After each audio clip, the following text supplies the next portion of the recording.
এখন থেকে আপনারা আপনাদের প্রিয়জন বা কাছের মানুষ বা পরাণ পাখি বা কলিজার মানুষকে আপনারা যে ফোনটা দিচ্ছেন, ওই ফোনেতে ওই কলিজার মানুষ, ওই পরাণ পাখি সারাদিনে কতক্ষণ ফেসবুকে অ্যাক্টিভ ছিল, সারাদিন কতক্ষণ ফেসবুক ব্যবহার করেছে, সারাদিন ইউটিউব কতক্ষণ ব্যবহার করেছে, এখন থেকে কিন্তু আপনারা খুব সহজেই সেটা চেক করতে পারবেন। আপনার ওই কলিজার মানুষ বা আপনার ওই পরাণ পাখি যতই বলুক আমি আজকে ফেসবুক ওপেন করিনি বা ফেসবুক ব্যবহার করিনি বা ইউটিউব ব্যবহার করিনি, তা সত্ত্বেও কিন্তু এখন থেকে আপনারা খুব সহজেই চেক করতে পারবেন যে আপনার ওই পরাণ পাখি বা আপনার ওই প্রিয়জন সারাদিনে কতক্ষণ ফেসবুক ব্যবহার করেছিল, সারাদিন কতক্ষণ ইউটিউব ব্যবহার করেছিল, সেটা আপনারা খুব সহজেই চেক করতে পারবেন। তো এইসব বিষয়গুলো আপনারা কোথায় গেলে চেক করতে পারবেন, কোন অপশনটা যেতে হবে, আজকে ছোট্ট ভিডিওর মাধ্যমে আপনাদেরকে দেখানোর চেষ্টা করব।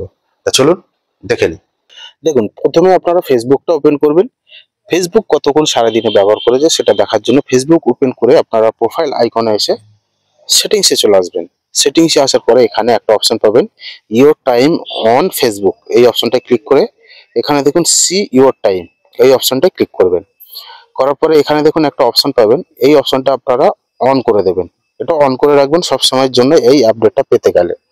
তো এখানে দেখুন সোমবার, মঙ্গলবার, বুধবার আপনারা যে বারটা দেখতে চাইছেন, যে দিনটা দেখতে চাইছেন, সেই দিনটার উপরে একটু লং প্রেস করে চিপে ধরবেন। ওই দিনে কতক্ষণ ফেসবুকে অ্যাক্টিভ ছিলেন, ফেসবুক ব্যবহার করেছেন সেটা বুঝতে পারবেন। এবার এখান থেকে আপনারা ব্যাকে চলে এসে ইউটিউবের সেম জিনিসটা কিভাবে দেখবেন, ইউটিউবটা ওপেন করবেন। করার পরে এখান থেকে আপনারা ইউটিউবের প্রোফাইল আইকনে চলে আসবেন।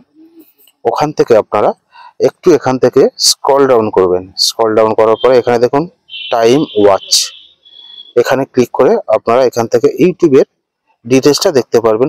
সারাদিনে কতক্ষণ সময় ধরে ইউটিউব ব্যবহার করেছে, সপ্তাহে কতক্ষণ ব্যবহার করেছে, এইভাবে আপনারা খুব সহজে ইউটিউব কতক্ষণ ব্যবহার করেছে বা ফেসবুক কতক্ষণ ব্যবহার করেছে সেটা চেক করতে পারবেন। ধন্যবাদ। এই ছিল আজকের গুরুত্বপূর্ণ বিষয়। এই মাধ্যমটা ব্যবহার করে আপনারা খুব সহজেই জানতে পারবেন আপনার প্রিয় মানুষ বা আপনার কাছের মানুষ সারাদিন কতক্ষণ ফেসবুক ব্যবহার করেছে বা সারাদিন কতক্ষণ ইউটিউব ব্যবহার। আজকে এখানেই শেষ করছি। আগামী দিন আবার দেখা হবে অন্য কোনো বিষয় নিয়ে, অন্য কোনো তথ্য নিয়ে। সঙ্গে থাকবেন। ধন্যবাদ।